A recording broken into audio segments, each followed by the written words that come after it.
Welcome to today's episode of the Normalized Surrogacy podcast from Surrogacy Mentor. I'm your host, Carrie Flamer-Powell, experienced gestational surrogate, surrogacy agency founder, and owner of Surrogacy Mentor and Modern Parent Mentor, where our aim is to help surrogates match with reputable surrogacy agencies for a safe, ethical, and enjoyable surrogacy journey. Today, I'm happy to welcome our special guest, founder of International Surrogacy Center, Maria Valencia. Welcome, Maria. Hi. So happy to chat with you. So before we get into our topic, which today is nightmare cases in surrogacy, I want to give a little bit of background about Maria. So Maria is a visionary leader in the field of assisted reproduction. With a bachelor's degree in business and a passion for helping others, Maria has dedicated her career to supporting individuals, couples, and surrogates on their journey through surrogacy through 2001, when she began working in the field of assisted reproductive technology. Under Maria's direction, the professional staff at ISC is committed to providing exceptional customer service and making surrogacy a unique and enjoyable journey. Maria also serves as the chair of the Society for Ethics in Egg Donation and Surrogacy's mentorship program, where she provides guidance, support, and mentorship to new agencies. So yeah, you've been around for a while in the industry and you do a lot of amazing things. So we're super excited to chat with you. Thank you so much. I'm excited to be here and share. Yeah. So tell us, just to get us sort of started, just give everyone that's listening, assume they don't know much about surrogacy or they're just starting to learn about surrogacy. Give us sort of like the 2-minute refresher course on what is the agency's role in a surrogacy journey? What is it that you actually do? 2 minutes, right? Right. So, as an agency, our job is to help the parents and the surrogates. And it's help them guide to, first of all, find them the perfect match. I feel like it all starts there. Mm-hmm. Making sure their values, their thoughts about the journey, communication styles, they both align. Mm-hmm. If you can make a good match, you will most likely have a pretty good journey. Mm-hmm. That's likely to happen. And that's one of the main roles of the agency, is finding these unique individuals that can work together and build a friendship through 15, 18 months, 2 years. Mm-hmm. That is one of the primary goals. And I feel like sometimes people forget that's a huge value and asset that the agency has. That for a surrogate, you come in and we have 20, 30, 40, 50 couples. We can find her the right match. Same with the parent. There isn't just one size fits all type of deal. So that's one of our main goals as an agency. The second is making sure that we're there to support and guide them through challenges. Mm-hmm. As we know, anything can happen in surrogacy, for either parties, and they still have their own lives that they're bringing into this journey. So as an agency, our job is to help them facilitate that journey and make it as enjoyable as possible. Help them, guide them through any issues or conflicts they're having, communication issues, to make sure they both enjoy the journey and they have a healthy baby, because both the surrogate and the parent want the same goal. And I think to me, that's what's important. It's the matching and being able to provide that support to both parties, not just to one side. It's both parties the same, and make sure as an agency we stay always neutral, and they both feel that that extreme support that we should offer. Right. Yeah, absolutely. And so you're really coming into it from the very beginning on both sides, right? You're starting with the surrogate when she's first starting her process, and you're starting with the parents when they're first starting their process. And then you're seeing the entire thing all the way through. So you're there for A to Z, and all of the case management that comes with that, all the behind the scenes work that has to get done to keep all these different moving parts moving, right? Absolutely.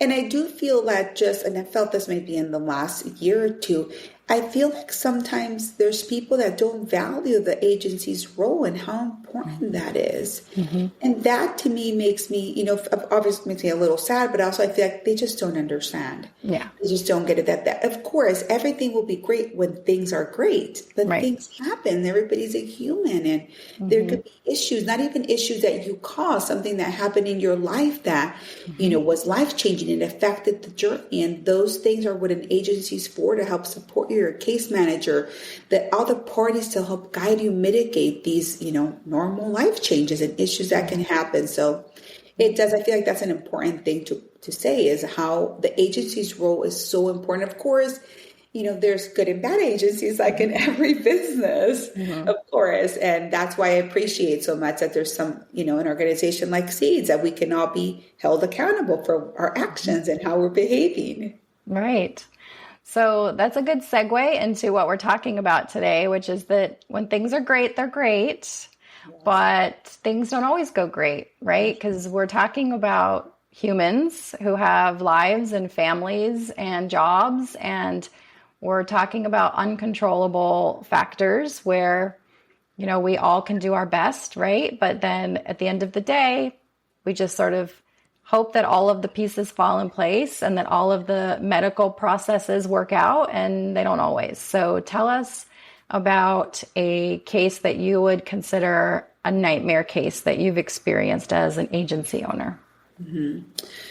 I'll share one that comes to mind, and this is again discussing that it's not about anything we could have preemptively thought about as an agency, the things that just happen and life happens. And it was a case where the surrogate, a married surrogate, was in a journey with a single intended parent. That's not really relevant, but I'll still point out that he was single. And she was about 15 to 18 weeks, under 20 weeks. And she found out that her husband was being unfaithful and she was leaving him. And that was extreme. I mean, you can only imagine how she felt and what she went through. And that impacted the journey, her relationship with the clients, her ability to process things or think, which we completely understood what she was going through, but it really got dragged out. And at times the parent felt like she was putting herself in danger, which she might have, but she was going through so much trauma and so much heartache that it was difficult for her to see. And it was a very difficult case to navigate, because you have both parties that have really high emotions in this journey, of course, and adding that sort of thing happening to you, it involves your relationship, your children, and now you have to worry about this baby you're carrying. And that's just life things that happen. So sometimes when parents come to us and try to mitigate everything, we tell them that's impossible.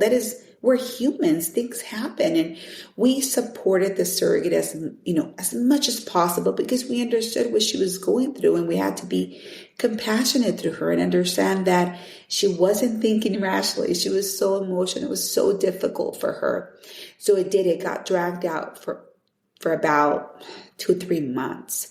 It was very hard. There was a bit of the back and forth with her husband, which we supported and understood, but it was very difficult for the client, and her behavior changed. She wouldn't communicate with them as often because she had so much going on. It was difficult for her. Yeah. And that's where the agency's involvement was so important, for her to feel that support, but still give her the space. And I think as a parent, normally when something's going on with your surrogate, you just want to be overbearing. And I think that's just a natural instinct. They want to just, let me call her out more often. Let me check in more often. You worry more. So you want to communicate more instead of acknowledging that she knows better. I'm just going to give her some space and let her deal with it. The parents' approach was not that. And they had a very difficult time that they needed to just back off and let her, give her space. Right. And it got really bad because they called their attorney. And of course, they vented on everything that was going on. Legally, the surrogate wasn't in a breach. She was following her contract, going to her appointments, but the communication really changed. Yeah. So the minute they called their attorney, of course, things can get a little bit more messy. So as an agency, for us, if it doesn't involve a legal issue, we try to deal with it internally. We don't try to immediately call the attorney and get them involved. If we can handle it, we can involve a mental health professional and help us mitigate it. We'll do it that way, because we have felt, and I believe learned, that the minute you have both attorneys get involved, for some reason, things tend to go worse. Yeah. I've never seen it where, this was a great idea to do. Right. In my experience, it hasn't been that way. Of course, there's things that legally we have to, involve them if it's a legal issue. But if it's something like this, I think it would have been better for them to allow us to mitigate it internally with the agency. But I think the parent felt like they were losing control, and that was a big problem, and they were losing the trust in the surrogate. So that was an incredibly difficult and challenging journey. And at the end, it didn't end well. The parent was so bitter that even though when things got better for her and it was more stable, and she did end up breaking up with her husband and they ended up doing a separation divorce, she was in a better place towards the end of the journey and apologized, but it didn't matter to the parent at that point. They were so hurt and bitter that they couldn't let go of that. Gotcha. And they were not in the delivery room only because it was it was not a good environment for the surrogate. So it wasn't that she didn't want them there. Right. It just wasn't going to be a healthy thing for the delivery for that to happen. Right. And they ended up not speaking to each other, which it was a total shame. And it's difficult because, as an agency, you shouldn't pick what side is right or wrong. But I understood how the parent was very hurt because it wasn't the journey they expected. But they also did not understand that she is a human. Things happen. She's in a relationship. I mean, anything can happen. And they were not very understanding. They couldn't forgive that, even though she asked, please, I'm so sorry. I apologize for my behavior. So it was such a bummer. It shouldn't have ended that way, and things could have been better. Yeah. I mean, that's always so hard because, again, this is human nature, like you said. I heard you say that the surrogate had some mental health support. Was the parent offered some mental health support? They were, and they refused it. So after that, we were more careful on how we worded our agreements with them because now it's worded where the agency can require them to attend. Both parties, because sometimes when you're in the middle of this, you don't realize what you need. And I think if he would have been to talk with a mental health professional, things might have been a little different. But as an agency, we didn't have the ability to ask. We asked for that, but to require it. Where that made us learn, as an agency, it made us learn, okay, we need to change that because we need to have the ability to say, we require this part of our program that you have to attend if these things are happening. And now it's more well worded. If certain life things happen, that we can ask for that. Right. Yeah. That's hard because, you can only offer certain things. And I mean, technically at the end of the day, even if a contract says that you are required to do something, you don't have to do it. You can just be in breach, right?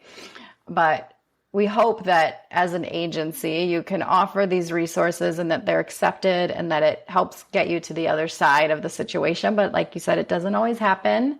And it's unfortunate that it ended that way, but it sounds like as an agency owner, you did everything you could and supported everyone as best as you could. And it's just one of those situations where no one could have seen this coming, and you have to deal with it in the moment the best that you can on all fronts. Yeah, it is. And I consider it myself a nightmare case only because it was awful for everybody involved. Yeah. In every way. It was awful for the parent because they didn't get the journey they wanted. It was awful for the surrogate for what she was put through during a pregnancy. It was awful for the agency to have to mitigate it both and make sure that we were supporting both parties equally. And that was in itself just difficult to make sure they both felt fully supported by us as an agency. Because we always want to be very careful never to pick a side.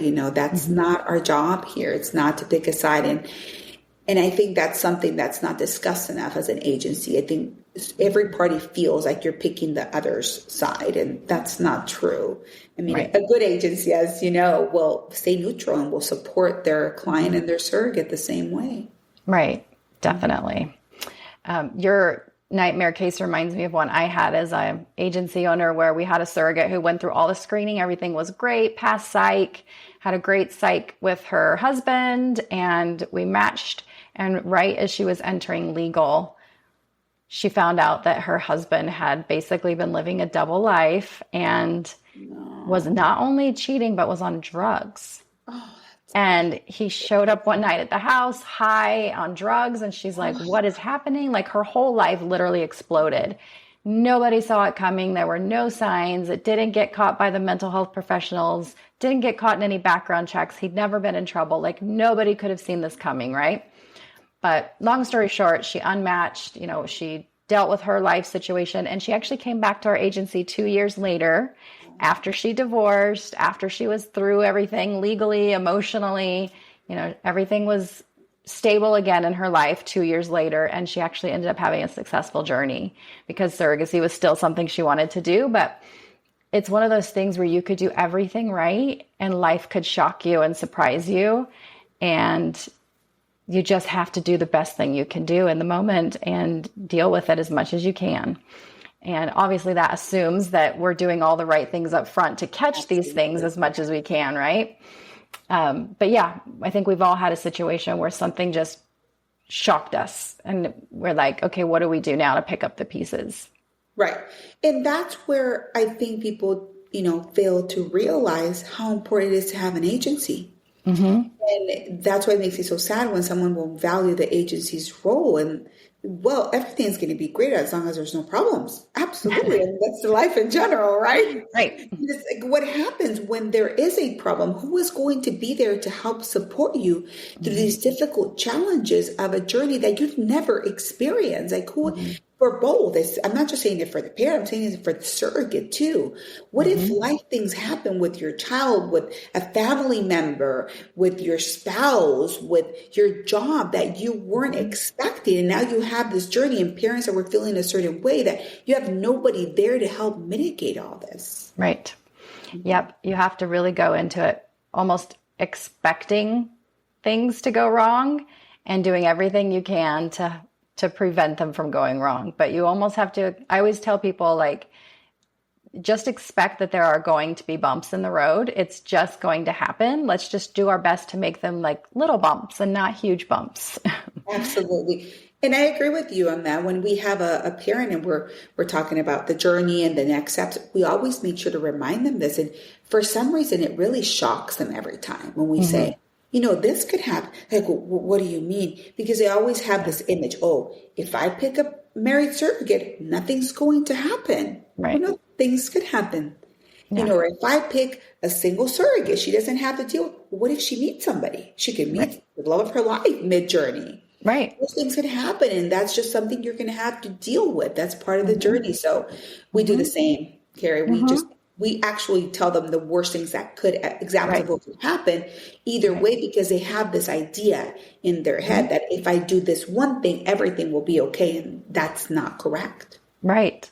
Well, and also on the flip side, things can happen on the parents' side. Like you could have married parents who get divorced during the journey, or one of them's unfaithful, or one of them loses a job, right? Like things can happen in anyone's lives. We're all human. The moms that I cared for got divorced right after the birth. And I didn't know for like 6 months because they didn't want to upset me postpartum. They didn't tell me sides of the coin. And surrogates cannot predict that they're going to get a perfect intended parent or intended parents and vice versa. And no one should expect that, right? So. No, absolutely. I 100% agree with you. We've had parents who have gone through a divorce during the journey, and that actually, we've had it happen twice, has not been a nightmare. It was pretty smooth. And I think it's because they had already discussed it. We had nobody fighting over like who's keeping, like it was previously discussed. I think that's why it went well. Right. So we did have those cases, and the surrogate understood it. I'm sure she was bummed for that, but it wasn't where they were fighting, regarding who kept the embryos or the baby. So those were pretty smooth for us, but I can see how that could be a nightmare case if you have parents getting divorced and they both want the pregnancy and they're both go through a legal battle, and the poor surrogate's in the middle of all this, trying to handle like the legal aspect, the emotional aspect. That could totally be a nightmare for sure. Yeah, for sure. So do you have another nightmare case that you'd like to share with us? I do. And this one is overbearing couple. So this couple, again, we try to do the best we can with screening a couple and making sure we educate them on the things that can happen. This was a male-female couple from Europe. And they were very kind, very sweet and very kind. No like concerns initially to match. Everything was good. It was once the surrogate got pregnant. It's like everything changed. And it wasn't that they were ever like, it was never a me. Yeah. It was always very kind, the nicest way asking things, but the surrogate was an absolute overshare, like to the extreme where it was detrimental for the relationship. She would even share like, oh, I'm doing this new skincare routine, would even share it. And it's like, oh, this has that, things that were probably okay, but she was worried about everything. Oh, I went hiking with my family. Oh, where did you go? How long did you hike? It was just like every aspect of her life, where I think what the surrogate was craving was to build a close relationship. But it wasn't her fault. The parents were just so overbearing and they didn't see it. Right. We tried a few times to talk to them and say, hey, this is, you need to trust her. Oh, no, but she's fine sharing. She's the one who's look, here's a screenshot. She like, yeah, but you're being a bit overbearing. So it got pretty bad towards it lasted probably mid-pregnancy, I would say. No, a little past mid-pregnancy. Around 30 weeks. That's when the surrogate felt it. Where it was so much for her. They were probably texting multiple times a day. There's it every day. I'm assuming it was probably multiple times a day. And it became a lot for her. Right. So when she decided to speak up, after us giving her several notices before, hey, like we're seeing these red flags, we're seeing these concerns, her saying, no, it's fine. No, I'm sharing. I just want to have this close relationship. But this is a recipe for a disaster. And I don't think it was her. I think she was craving something that it was the wrong couple for that. And we could not have seen that even as an agency. When we matched them, we thought they were a match made in heaven, that everything was great. They both wanted this really close relationship. They wanted to like get together after the birth, visit each other. They wanted this perfect journey. And it turned out to be a total nightmare starting I think it was about 30 weeks, I want to say. Wow. Because that's when she realized, I think she just got overwhelmed. It was too much. I'm sure she was tired. It was towards the end, more appointments. It was too much for her. I remember her calling and saying, I can't do this anymore. Like this, I just can't do it. Yeah. So we had to schedule as an agency weekly phone calls with all parties. Wow. So they would not communicate unless they were on a video call with us. And we tried to find a middle ground that worked for everyone. So we asked her, we tried different things. And finally, we landed on working to meet on a video call with your case manager, the parents, and you. And we're all going to meet together and discuss during that time only, and there's no other communication. So we were able to mitigate it, but it was pretty bad. We were going to be pretty sad if we weren't going to be able to help them, because they were both great people, very nice and kind.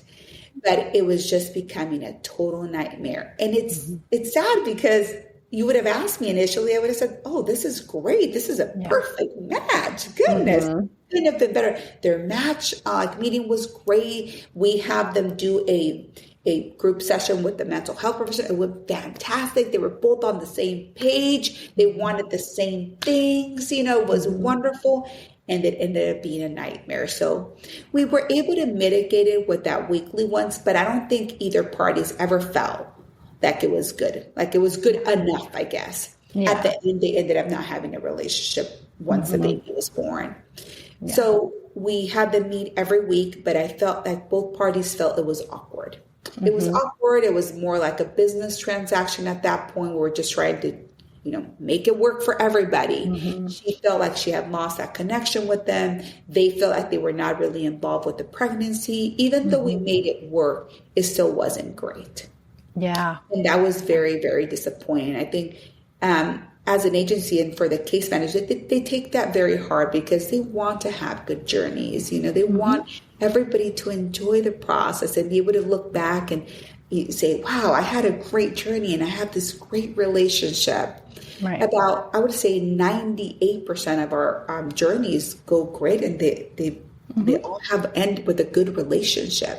Right. So it's very disappointing for things like this to happen, especially when you thought you were going into it with, the best match possible, and it didn't work out. So even having an agency and working so hard, still things can happen like this. That it wasn't a good match, and we could not have seen that early on. It was impossible to view that. Right. And it's because human behavior can't always be predicted, right? And, we can't always predict what's going to trigger someone once a pregnancy happens, or maybe the pregnancy's fine, but then there's a complication, or, you just never know what's going to trigger someone's fears or trauma or whatever it is. And, we do our best, like you said, to mitigate that with mental health support and trying to screen as vigorously as we can up front. But at the end of the day, human nature is human nature. And it sounds like you guys did the best thing you could do, which was facilitate that communication in a way where everyone got what they needed. But that's the best that you can do. Yeah, it is. It really was. That really stands out because they were all just great. They were all, the surrogate was fantastic, just had the right heart, had the best intentions, and so did the parents. Yeah. They didn't see how they were being overbearing. And she didn't see that they were a bit more anxious and worried. So oversharing wasn't the best. Maybe sharing a little less. And so they both were great. It was just the match wasn't, Yeah. Communication styles were different for sure. Yes, absolutely. Wow. Well, so tell us, as we sort of wrap up this conversation, tell us some things that you think that surrogates or parents or both can do to try and avoid a nightmare scenario on their journey. I think it's all in the matching for sure. I think we see most of it. I would say 95% of the issues can be mitigated during that. Our matching coordinator has an extensive list of things. So she meets with both parties individually before the match. Then she meets with them together. And the match can be anywhere from an hour to 2 hours. So we go through a whole list of things that we have learned throughout the years. There are things we have to have conversations on. We ask for examples and we have them share their support, or what if this happens, what would we do? Or what would, just examples of things. And it really gets them thinking of, oh, wow, I had never even thought about that. Like, what would I do in that case? So it is very helpful. For me, that's one of the biggest things you can do is go very prepared into your matching and make sure you're educated. But I don't know what advice I could I'm thinking about independent journeys. Like, how can I advise them? It's just, I'm not sure if I have the right advice because I come from an agency's perspective. So for me, it's like, I assume most agencies that are reputable have this and are able to create the best matches possible, because that's really going to help the journey. I feel like if you can do a good job of matching the right parent with the right surrogate and what the surrogate needs for her support during the journey, you're more likely to have a wonderful experience and, not deal with any nightmares. Of course, you can only mitigate what you can, but that is the best. So it's a bummer that I didn't even think about independent journeys until right now, how they can maybe spend a lot of time talking, a lot of time communicating, and have multiple video calls before you start this journey, and try to think of all the things that happen during a pregnancy and discuss them. Yep, absolutely. Well, I just appreciate you sharing with us today, and hopefully our listeners and our viewers learned a few things about what they can do to have a safer and more happy journey. So thank you very much. It was a pleasure to be on this podcast. Thank you. Thank you. So that brings us to the end of this episode of the Normalized Surrogacy podcast. Again, I'm your host, Carrie Flamer Powell, and I want to again thank my special guest, Maria, for joining me for this chat today. You can learn more about Maria and International Surrogacy Center via the links in this podcast. Be sure to check us out at surrogacymentor.com and take our easy 2-minute quiz on our website to learn more about becoming a surrogate. Be sure to subscribe to this podcast and learn how to have a safe, ethical, and enjoyable surrogacy journey. Talk to you next time. Thank you.